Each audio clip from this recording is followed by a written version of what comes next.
കുറച്ച് ജോലി തിരക്കൊക്കെ ഉള്ളതുകൊണ്ടാട്ടോ കുറച്ച് ലേറ്റ് ആയി പോയത് വീഡിയോ ഇടാൻ. എന്തായാലും ഗബ്രി ബിഗ് ബോസ് വീട്ടിൽ എത്തിയ ഉടനെ ജാസ്മിനോട് ചെയ്തത് എല്ലാവർക്കും ഈ കാര്യം അറിയാൻ ഒരുപാട് ആകാംക്ഷ ഉണ്ടാവും. അപ്പൊ അതിനെക്കുറിച്ച് വ്യക്തമായിട്ട് കാര്യങ്ങൾ പറയാം.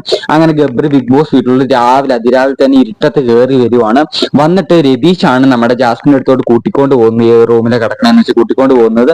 അവിടെ ചെന്നിട്ട് ജാസ്മിനെ വിളിച്ചിട്ട് പുറത്തോണ്ട് കൊണ്ടുവരികയാണ്. ഇങ്ങനെ ഇതിൽ വരുവാണ് ജാസ്മിൻ. അതേസമയത്ത് അടുക്കളയിൽ എത്തിയിട്ട് നമ്മുടെ ഗബ്രിയെ കണ്ടതും നമ്മളെന്താ വിധിച്ചു ഓടി വേടി ഗബ്രി കെട്ടിപ്പിടിച്ച് കരയുന്നൊക്കെയാണ്. പക്ഷെ അങ്ങനെയല്ല സംഭവിച്ചത്.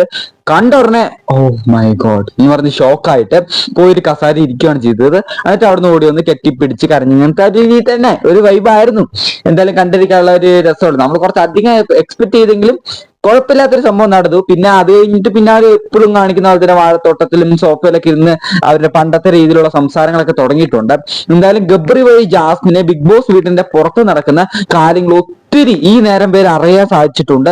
ആരാണ് ടോപ്പിൽ നിൽക്കുന്നത്, എങ്ങനെയാണ് കളിക്കുന്നത് എന്ന് വെച്ചാൽ ഒരുപാട് ഇൻഡയറക്റ്റ് ആയിട്ട് തന്നെ അവർക്ക് അങ്ങോട്ടും ഇങ്ങോട്ടും നമുക്ക് ബിഗ് ബോസിന് അല്ലെങ്കിൽ പ്രേക്ഷകർക്കും മനസ്സിലാവാത്ത രീതിയിലുള്ള കോൺവെർസേഷൻ ഒക്കെ അവർ ചെയ്ത് ഒരുപാട് കാര്യങ്ങൾ പുറത്തിറക്കുന്ന കാര്യങ്ങളെ കുറിച്ച് വ്യക്തമായിട്ട് കോൺവെർസേഷൻ നടന്നിട്ടുണ്ടെന്ന് തന്നെ ഞാൻ പറയുള്ളൂ.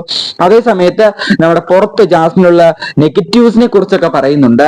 അതുകൊണ്ടൊക്കെ തന്നെയായിരിക്കും ഗബ്രി അത്രയ്ക്ക് അങ്ങ് അടുപ്പം വെച്ചില്ലെങ്കിൽ ചെറിയൊരു ഡിസ്റ്റൻസ് വെച്ചതായിട്ട് എനിക്ക് പേഴ്സണലി തോന്നിയിട്ടുണ്ട്. ലൈവ് കണ്ട ആരെങ്കിലും ഒക്കെ ഉണ്ടെങ്കിൽ നിങ്ങളുടെ അഭിപ്രായം കമന്റ് ചെയ്യാം കേട്ടോ.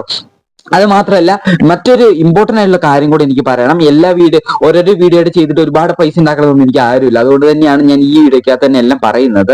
അതായത് ശ്രീതു മിഡ് വീക്ക് എവിക്ഷനിലൂടെ പുറത്താവുന്നുണ്ടെന്ന് ഒരുപാട് പേര് പറയുന്നുണ്ട്. അപ്പൊ എനിക്ക് തോന്നുന്നു ഇന്നത്തെ ദിവസമാണ് ശ്രീതു എവിക്റ്റായി ബിഗ് ബോസ് വീട്ടിൽ നിന്ന് പുറത്തു പോകുന്നതെന്നാണ് തോന്നുന്നത്. ശ്രീതു ബിഗ് ബോസ് വീട്ടിൽ നിന്ന് പുറത്തു പോവുകയാണെങ്കിൽ ഏറ്റവും കൂടുതൽ ഗുണം ചെയ്യാൻ പോകുന്നത് ആർക്കായിരിക്കും? അർജുന് തന്നെയാണ്. അർജുൻ മെന്റലി ഫിസിക്കലി എല്ലാം ഡൗൺ ആയേക്കാം. പക്ഷെ അങ്ങനെ അല്ലെങ്കിൽ പോലും മറ്റൊരു ഭാഗത്ത് നോക്കുകയാണെങ്കിൽ ശ്രീധുയുടെ വോട്ടും കൂടെ അർജുന് കിട്ടും. അതുകൊണ്ട് തന്നെ നമ്മുടെ ഷിജോ, സായ്, നന്ദനേന്റെ വോട്ടൊക്കെ നമ്മുടെ അഭിഷേകിന് കിട്ടുമ്പോൾ ശ്രീധുയുടെ ഫാൻസ്, നല്ല ഫാൻസ് ഉണ്ട് ശ്രീധുവിന്റെ ഫാൻസിന്റെ വോട്ട് അർജുന് കിട്ടുമ്പോൾ ഇവർക്ക് നല്ല ടഫ് കോമ്പറ്റീഷൻ ആയോ. പിന്നെ ജാസ്മിൻ, ജിൻഡോ ഇവര് 4 പേരും തമ്മിലുള്ള ഒരു വെടിക്കെട്ട് പോരാട്ടം തന്നെ നടക്കാൻ ചാൻസ് ഉണ്ട്. അഭിഷേക് ആ ലിസ്റ്റിൽ ഇല്ലെങ്കിൽ പോലും നമ്മുടെ ഈ 3 പേരിൽ നല്ല രീതിയിൽ കോമ്പറ്റീഷൻ നടക്കാൻ ചാൻസ് ഉണ്ട്.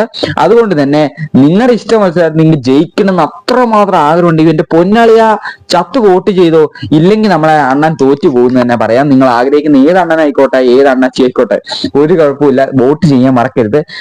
പിന്നെ ഒരു കാര്യം, നമ്മുടെ ബിഗ് ബോസ് വീട്ടിൽ ഇത്രയും കാര്യങ്ങൾ നടക്കുന്നുണ്ട്. അപ്പൊ ഇതൊക്കെ ഞാൻ അപ്ഡേറ്റ് തരുന്നില്ലേ. അപ്പൊ അതുകൊണ്ട് മറക്കാണ്ട് ചാനൽ സബ്സ്ക്രൈബ് ചെയ്തൂടെ. ഒരുപാട് പേര് സബ്സ്ക്രൈബ് ചെയ്യാനാണ് വീഡിയോ കാണുന്നത്, എനിക്ക് മനസ്സിലാവുന്നുണ്ട്. എന്തിനാ വേറെ സബ്സ്ക്രൈബ് ഒക്കെ ചെയ്തുകൊണ്ടിരിക്കുന്നത്, വീഡിയോ വരുമ്പോൾ എടുത്ത് കാണാം അങ്ങനെയൊക്കെ വിചാരിക്കില്ല. പ്ലീസ് നിങ്ങൾ ചെയ്യുന്ന ഓരോ സബ്സ്ക്രൈബേഴ്സും എനിക്ക് അത്രമാത്രം ഇമ്പോർട്ടന്റ് ആണ്. പ്ലീസ് സബ്സ്ക്രൈബ് ചെയ്യൂ, ലൈക്ക് അടിക്കട്ടോ.